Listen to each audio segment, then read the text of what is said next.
Dan sampai saat ini dalam catatan kita juga sudah banyak terjadi pelanggaran netralitas aparatur sipil negara.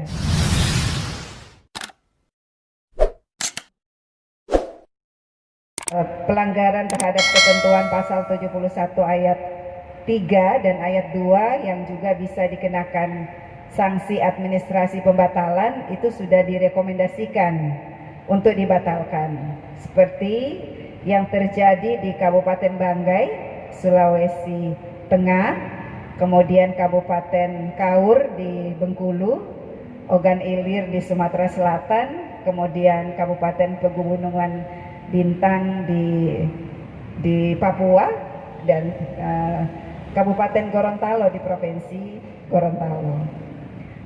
Dan sampai saat ini dalam catatan kita juga sudah banyak terjadi pelanggaran netralitas aparatur sipil negara.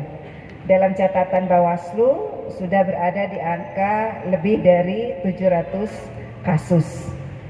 Kemudian juga sudah ada 375 kasus pelanggaran protokol kesehatan. Nah, data-data ini menunjukkan bahwa pelaksanaan pemilihan tahun 2020 yang bersamaan dengan sebuah situasi yang tidak sulit, yaitu di tengah pandemi COVID-19, masih penuh dengan masalah, yaitu tingkat kepatuhan terhadap hukum itu ternyata masih rendah. Padahal kalau kita melihat 15 indikator pemilu yang demokratis, salah satunya bisa dilihat dari kepatuhan terhadap hukum, ya, dan juga bagaimana desain kerangka hukum yang akan digunakan pada pelaksanaan pemilihan tahun 2020 ini.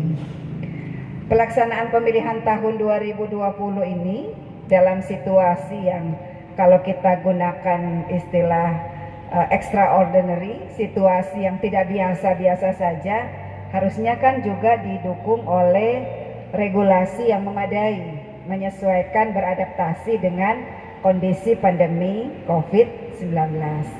Tetapi ternyata tidak ada kebijakan lain dalam bentuk legislasi ataupun regulasi yang kemudian merubah beberapa konsep-konsep dasar ataupun konsep-konsep teknis pelaksanaan pemilihan tahun 2020.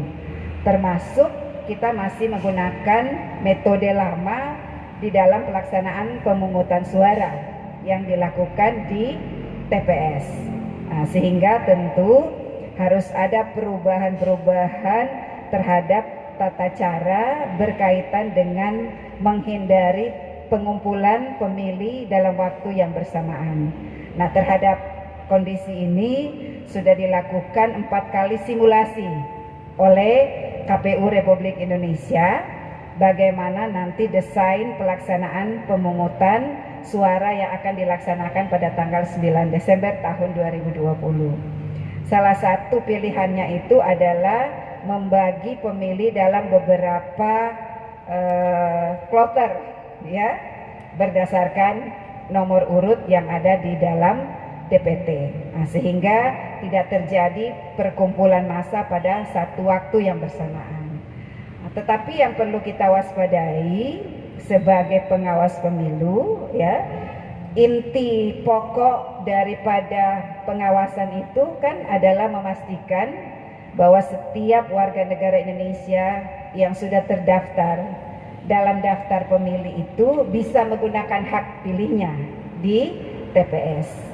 Nah, ketika ada pembagian waktu berkaitan dengan pengaturan teknis menghindari terjadinya penularan COVID-19 harus dipastikan tidak berkontribusi negatif menghilangkan hak pilih dari warga negara Indonesia. Nah, karena kita ketahui pengalaman kita di dalam melakukan pengawasan di hari pemungutan suara, ya, pada sebuah wilayah-wilayah tertentu dengan pekerjaan-pekerjaan tertentu, kedatangan itu menyesuaikan dengan kondisi pekerjaan dari masing-masing pemilih, sehingga mereka datang menyesuaikan dengan waktu yang bisa mereka gunakan. Nah, sekarang kan ada desain yang berbeda.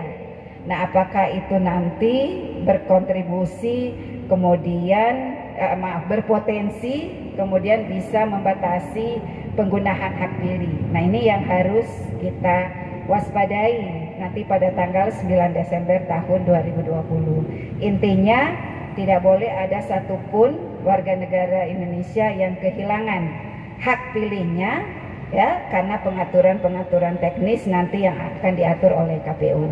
Tetapi tugas kita agar sukses pelaksanaan pemungutan suara itu dengan menghadirkan sebuah proses pemilihan yang berkualitas, artinya semua orang yang sudah terdaftar dalam daftar pemilih bisa menggunakan hak pilihnya di TPS dan juga bisa memberikan jaminan keselamatan untuk tidak tertular COVID-19. Karena syarat melaksanakan pemilihan ini kan memang adalah menerapkan protokol kesehatan. Nah, Ibu dan Bapak sekalian, kondisi pandemi COVID-19 ini tentu menuntut kita untuk bisa bekerja ekstra. Artinya kita harus punya gagasan, punya ide-ide yang bisa kita gunakan untuk melaksanakan pencegahan dan penanganan pelanggaran dengan beradaptasi kondisi pandemi COVID-19. Apa yang dimaksud dengan adaptasi ini?